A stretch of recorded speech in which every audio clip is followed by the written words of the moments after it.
here I am teaching you how to make steak au poivre. Steak au poivre is simple, it's delicious. I learned how to make this dish when I was working in a 3 Michelin-star restaurant in London called Core by Claire Smith. Really straightforward. I'm gonna break it down for you in this beautiful kitchen. Right now I'm using Marchand Creative Kitchens. They let me use their space. Very happy that I'm here. I've got beef tenderloin, I've got shallot, I've got garlic, chives, thyme, butter, cognac, cream, and black pepper. That's all you need. First things first that you're gonna wanna start is you're gonna wanna season your steak, okay? Now, these are individual portions of beef tenderloin. Shout out to Fortune Fish here in New Orleans, Louisiana. Jonathan Suarez for hooking it up for me. First thing I wanna do is start with a bit of salt all around. When you're cooking steak, don't be shy with the salt.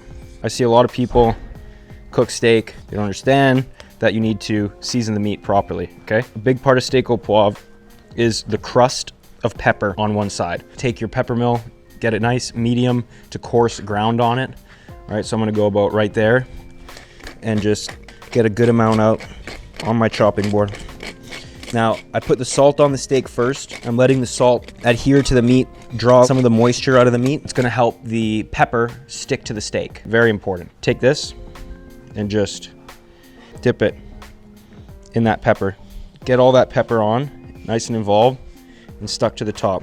Now, there's a lot of different ways to have it so that your steak is a nice, perfect shape. You can wrap the whole tenderloin in cling film, cut it down into nice things. You could wrap it with butcher's twine, all right? But for the sake of this video, I'm just keeping it simple as it is, you know, one fillet, and that's it. My pan's smoking. You don't want it too hot, so I just turn the heat down a little bit to like medium to high. Get your neutral oil in, okay? Get that steak in, pepper side down, okay? Now you're creating a pepper crust onto one side of the steak. So you don't want to go too hot and burn that pepper. You don't want to go too low. What I'm going to do is leave it on one side of the steak for about 3 minutes, checking it periodically, all right? While that's going, I'm going to start doing some brunoise shallot. I learned how to make this dish when I was working in a 3 Michelin-star restaurant in London called Core by Claire Smith. Used to make it for regular guests, special guests, VIPs, and stuff like that.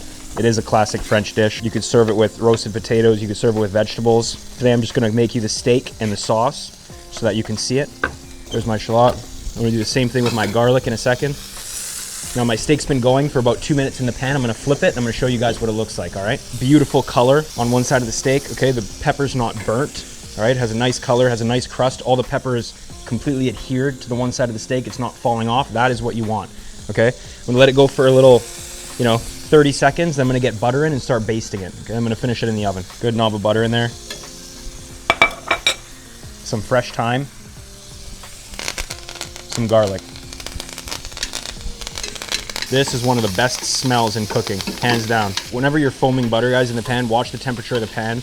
Too hot and the butter turns black, not hot enough and the butter doesn't foam. So you want to gauge the temperature of the pan with butter. If it starts to get too hot and smoking and the butter turns dark, add another knob of butter to cool the pan down, all right? My steak's where I want it, right there. I'm gonna get it on this tray. Okay, pop it in the oven for a couple minutes to finish cooking. Now, I need to get this pan, take out my thyme and my garlic, because it's done its job, it's over, it's complete. Now I wanna go back into the pan with my brunoise shallot. In that pan is so much opportunity. There's so much flavor. The idea with steak au poivre is you're making the sauce in the pan a la minute. All of that caramelization stuck to the bottom. You get your shallots in, a little bit of garlic in. Mix that around. It smells so good. You don't want too much caramelization. You just want to sweat them down so they turn translucent in that butter. Then what you're going to do is go in with cognac. Very important.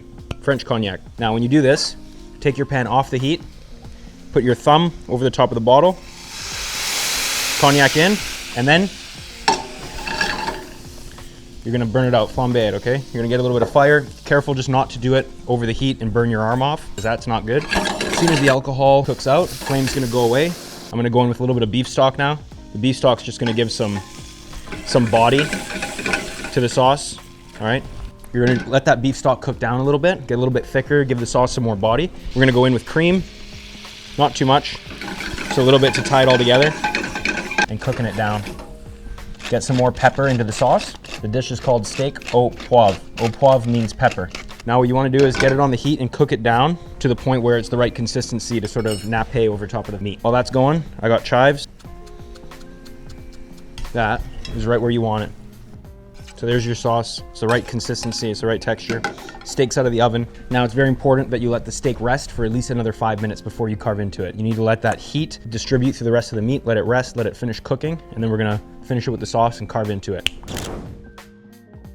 If you like this video, if you want to see more classic dishes recreated in front of your very own eyes, please let me know in the comments, like, subscribe, all that fun stuff. And remember, I love you.